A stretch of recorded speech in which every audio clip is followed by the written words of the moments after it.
Foden! It's a long-range screamer in the Manchester derby!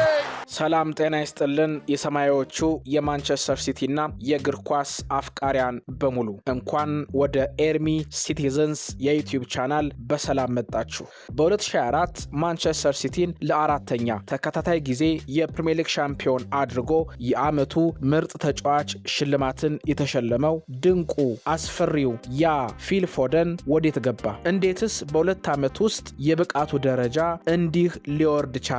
የሚለውን ጉዳይ በጥልቀት እንመረምራለን። ብዙዎች ፎደን አቅሙ አልቋል ይላሉ፣ ሌሎች ደግሞ ቦታው በመቀየሩ ነው ሲሉ ይደመጣሉ። ነገር ግን እውነታው አንድ ብቻ ሆኖ ነው የሚታየው። ፊል ፎደን አዲሱን የታክቲክ ቁልፍና ትክክለኛውን ቦታ ይፈልጋል በሚለው ሐሳብ ብዙዎች ይስማማሉ። ታዲያም አዲሱ አሰልጣኝ ኤንዞ ማሬስካ የፎደንን ሙሉ አቅም ፉል ፖቴንሻል አውጥቶ ለመጠቀም ምን አይነት ታክቲካዊ ማስተካከያዎች አዘጋጅቷል የሚለውን ጉዳይ እንመለከታለን። ማሬስካም በቼልሲ ኮል ፓልመርን እንደፈለገ ራሱን እንዳሳየ ሁሉ ለፎደንስ የትኛውን አሪፍ የሚባል ክፍል ሃፍ ስፔስ ይሰጠዋል? ይሄ የብዙዎች ጥያቄ ነው። በጋርዲዮላ ስር የወደቀበትን አካላዊ ጫናና የቦታ መደራረብ ማሬስካ እንዴት ይፈታዋል? በኤንዞ ማሬስካ ስር የምናየው ፎደን ያንን የ2024ቱን አስፈሪና የመሃል ሜዳውን የበላይ ኮከብ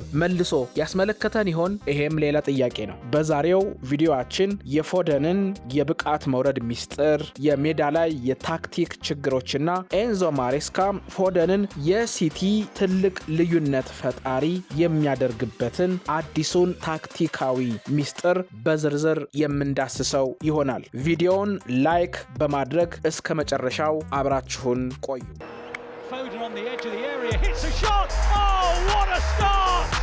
City's Premier League player of the season. ፊል ፎደን ማንቸስተር ሲቲን ለአራተኛ ተከታታይ ጊዜ የፕሪሚየር ሊግ ሻምፒዮን አድርጓል። የዓመቱ ምርጥ ተጫዋች ተብሎም ከተመረጠ ገና 2 ዓመት ነው። በወቅቱ ፎደን በብቃቱ ጫፍ ላይ ነበር። የማንቸስተር ሲቲ ደጋፊዎችም ለዓመታት ሲጠብቁት የነበረው እውነተኛው ኮከብ ሆኖ ብቅ ብሎ ነበር። ነገር ግን በአጭር ጊዜ ውስጥ የፎደን ብቃት ያልተጠበቀ ቁልቁለት፣ እጅግ በጣም ብዙዎችን ያስደነገጠ የብቃት መውረድ ታየበት። በ2024 የሊጉ ምርጥ ተጫዋች የነበረ ኮከብ እንዴት በ2026 የዓለም ዋንጫ ከእንግሊዝ ብሔራዊ ቡድን ስብስብ ውጪ ሊሆን ቻለ?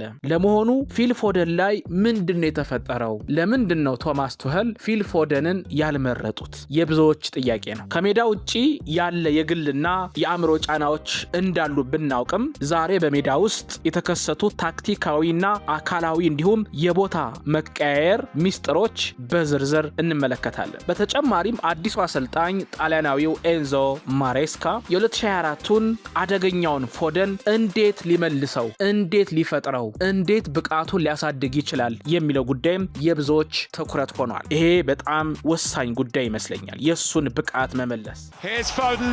Here's the hat-trick. What a night for one of the most talented English players. ድንቅ ጅማሮና አዲሱ በጥልቀት የመጫወት ሚና the deep of evolution በደንብ ልናይ ይገባል ብዬ አስባለሁ። ብዙዎቻችን የማንረሳው አንድ እውነት አለ። ፊል ፎደን የ2025-26 ውድድር ዘመን አጀማመሩ መጥፎ አልነበረም። እንደውም የሴፕቴምበር እና የዲሴምበር ባሉት ወራት ፎደን ከሲቲ ትልቁና ወጥ ብቃቱን ያሳየ ተጫዋች እንደነበር ብዙዎች ይመሰክራሉ። በዚህ ወቅት ፔፕ ጓርዲዮላ ፊል ፎደንን ከተለመደው የማጥቃት መስመር ይልቅ ወደ ኋላ ዝቅ አድርጎ በመሃል ሜዳው ወይም ደግሞ በ8 ቁጥር ሚና ላይ መጠቀም ጀምሯል። ይህ አዲስ ሚና ፎደንን በሁለቱም የጨዋታ ቦታዎች ላይ የተሟላ አድርጎት ታይቷል። በመከላከል ረገድ አውት ኦፍ ፖዚሽን ምንለው ማለት ነው። በዚህ በአውት ኦፍ ፖዚሽን ላይ ፎደን ኳስ ለማስጣል የሚያደርገው ጥረት በጣም አስደናቂ ነበር። ታታሪነቱም ይታይ ነበር። የመሬት ላይ ፍልሚያዎችን ግራውንድ ዱዌልስ በማሸነፍ ረገድ እንደ ካይሴዶና ኒኮ ጎንዛሌዝ ካሉ የተከላካይ አማካዮች ጋር እኩል ቁጥርንም ማስመዝገብ ችሏል።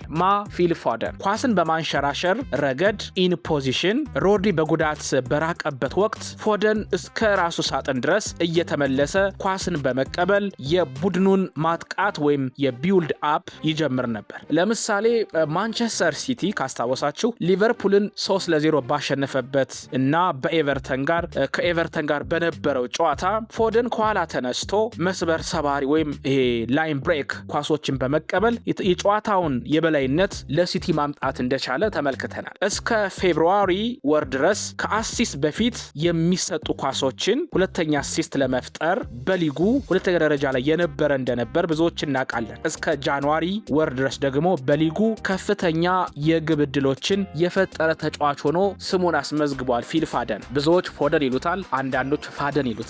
በፎደን እንቀጥላለን። በተጨማሪም እስከ ጥር ወር ብቻ 10 ጎሎችን አስቆጥሮ 4 አሲስት በማድረግ ከሃላንድ ቀጥሎ የሲቲ ትልቁ ስጋት ነበር። ታዲያ ችግሩ ከየት ነው የጀመረው? ምንድነው የተፈጠረው ፎደን ላይ የሚለው ጉዳይ ነው አሁን ምላሽ የሚያገኘው።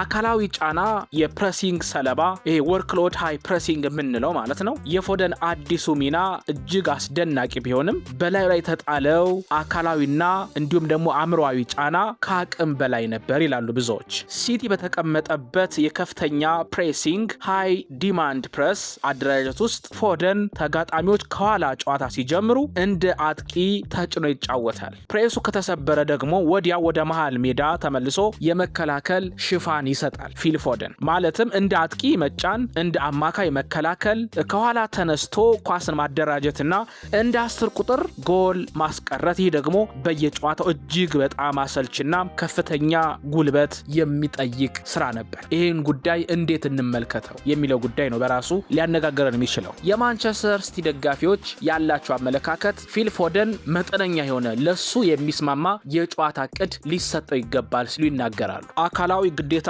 ስንመለከት ፎደን በ90 ደቂቃ በአማካይ 11.3 ኪሎ ሜትር በመሮጥ በሊጉ አንደኛ ነበር። 11.3 ኪሎ ሜትር በመሮጥ የሊጉ አንደኛ ተጫዋች ነበር። ከኤቨርተን ጋር እኮ በነበረው ጨዋታ 12.85 ኪሎ ሜትር በመሮጥ የውድድር ዘመኑን ከፍተኛ ሪከርድ መስበር ችሎ ነበር። እንደነ በርናንዶ ሲልቫ ያለ ጠንካራ ተጫዋቾችን እንኳን የሩጫ በስፕሪንት በማድረግ በስፋት ይበልጣቸው ነበር ፊል ፎደን። ይሄ ነገር በራሱ ሊነገርበት የሚገባ ጉዳይ ነው። ምክንያቱም ተጫዋቹ የኳሊቲ ችግር የለበትም፣ የታታሪነት ችግር የለበትም የሚለው ሐሳብ እዚህ ጋር ነው የሚመጣው። በላዩ ላይ የጨዋታዎች ብዛት ተደራረቡበት። በተለይ ከኦገስት እስከ ጃንዋሪ ባለው ጊዜ ለሲቲ ካደረጋቸው 31 ጨዋታዎች ውስጥ ፎደን 26ቱን በቋሚነት የጀመረ ሲሆን በሊጉ ደግሞ በ15 ጨዋታዎች ውስጥ ሙሉ 90 ደቂቃ መጫወት ችሏል። በቂ ረፍት ስላልተሰጠው አካላዊ ብቃቱን ድካሙን በሚገባ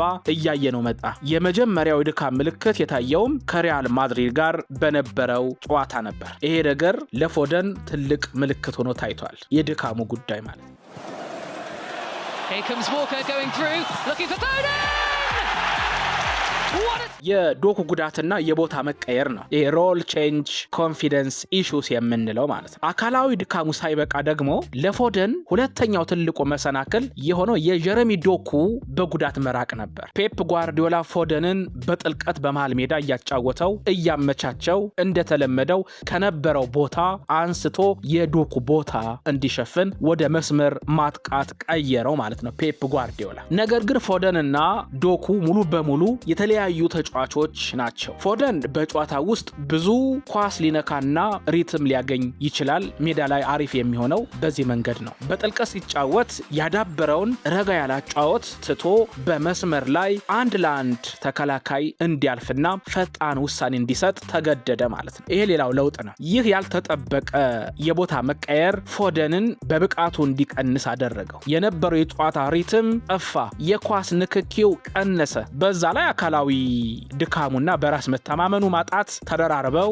ሜዳ ውስጥ ውሳኔዎችን ለመስጠት ሲያመነታ፣ ሲጨነቅ፣ ሲረበሽ፣ የጨዋታ ዕቅዱን ለመተግበር ሲቸገር ተመለከተ ፊል ፎደን።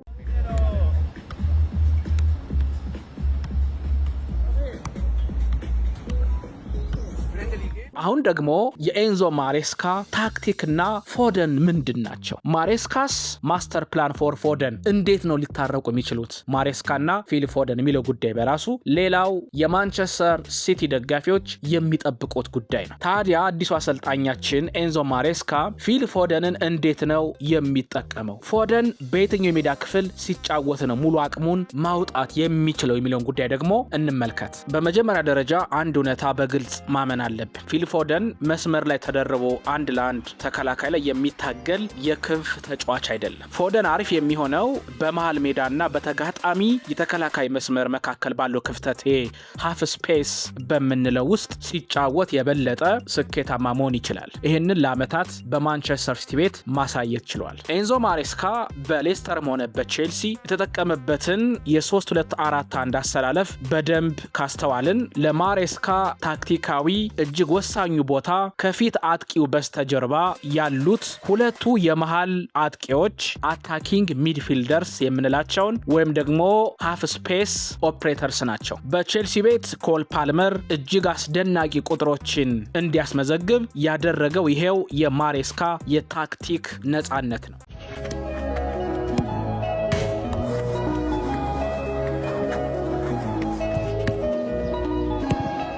ማሬስካ ለፎደንስ የሚሰጠው ቦታ ምንድነው የሚለው ደግሞ የማንቸስተር ሲቲ ደጋፊዎች የሚጠብቁት ጉዳይ ነው። አንደኛው የቦታ ግልጽነት ነው።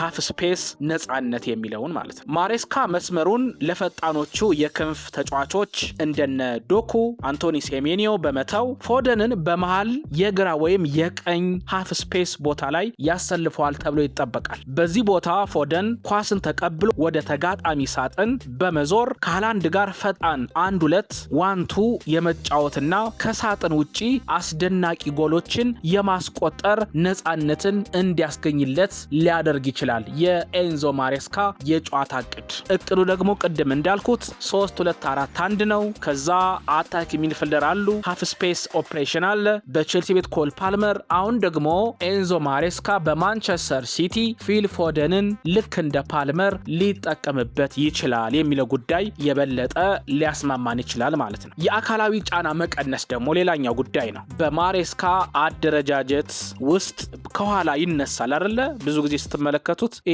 ደብል ፒቮት ምንለው ማለት ነው። እንደ ሮድሪና ኒኮ ጎንዛሌዝ ወይም ኤሌት አንደርሰን ስለሚኖረን ፎደን እስከ ራሱ ሳጥን ድረስ እየተመለሰ የመከላከል ስራዎችን እንዲሰራ አይገደድም ማለት ነው። ይህም አካላዊ ጉልበቱን ለስራው ማጠናከሪያ ፋይናል ሰርድ ላይ እንዲቆጥብ ያደርገዋል ማለት ነው። ደብል ፒቮት ስለሚኖር lightning burst from Jeremy Doku and a header from Foden is in. በ2024 ፎደን የሊጉ ምርጥ ተጫዋች ሲባል ያየነው በመሃል ሜዳ 10 ቁጥር እና ሃፍ ስፔስ ቦታዎች ላይ በነጻነት ሲንቀሳቀስ ነበር። ይሄን የማንቸስተር ሲቲ ደጋፊ በደንብ ያውቁታል፣ ይረዱታል። የእናንተ ማስተያየት ያስፈልገናል እዚህ ላይ። ኤንዞ ማሬስካ ደግሞ የዚህ ታክቲካዊ ፍጹም ሊቅ እንደሆነ ይታወቃል። ከፔፕ ጓርዲዮላ የወሰደው ነገር አለ፣ ግን ደግሞ የራሱም የጨዋታ እቅድ አለ። የኤንዞ ማሬስካ ሊቅ የሆነበት ያሳየበት ስኬታማ የሆነበት እጆቹ ዋንጫ የዳሰሱበት የጨዋታ መንገድ አለው ኤንዞ ማሬስካ። ስለዚህ በማሬስካ ስር ፎደን የተረጋጋ ቦታን ያገኛል የሚለው ጉዳይ ለማንቸስተር ሲቲ ደጋፊዎች እፎይታን የሚሰጥ ጉዳይ ነው። የተረጋጋ የማይጨነቀው የማይረበሸው ፎደን ልንመለከተው እንችላለን በዚህ ውድድር ዓመት ማለት። አካላዊ ብቃቱን ይጠብቃል፣ የጨዋታ መንገዱን ያውቃል፣ እቅዱን ይረዳል። ስለዚህ በራስ መተማመኑ ሊመለስ ይችላል በኤንዞ ማሬስካ ስር። ይሄንን የማንቸስተር ሲቲ ደጋፊዎች በጉጉት ጠብቁትላቸዋለሁ። ባጭሩ በኤንዞ ማሬስካ ስር የምናየው ፎደን የ2024ቱን የዓመቱ ምርጥ ተጫዋች የተባለውን ፊል ፎደንን ይሆናል ማለት ነው። እናንተስ ምን ታስባላችሁ? የዚህ ቻናል ቤተሰቦች ምንድነው የምታስቡት? ፎደን በኤንዞ ማሬስካ ስር በሃፍ ስፔስ 10 ቁጥር ቦታ ላይ ቢጫወት የ2024ቱን ብቃት ሊመልስ ይችላል ፎደን? ምንድነው ሐሳባችሁ? ኮሜንት ላይ አጋሩን። ቪዲዮን ከወደዳችሁት ላይክ፣ ሰብስክራይብ ሰብስክራይብ፣ ሼር ማድረጋችሁን እንዳትረሱ። ለተጨማሪ ጥልቅ የታክቲካዊ ጉዳዮች ትንተና ደግሞ ኤርሚ ሲቲዝንስ ሰብስክራይብ አድርጉ። ይህንን መረጃ ያጋራኋችሁ ሙሉቀን ሙጬ ነኝ። የማንቸስተር ሲቲ ደጋፊዎች ግን ኮሜንቶቻችሁ ይፈለጋሉ። የእናንተንም የእግር ኳስ አረዳድ በደንብ ማየት ስለምፈልግ ሐሳቦቻችሁን አጋሩን። መልካም ጊዜ ይሁንላችሁ። Guardiola was strong. This is Doku. This is Alvarez. Foden, they're going to run it in.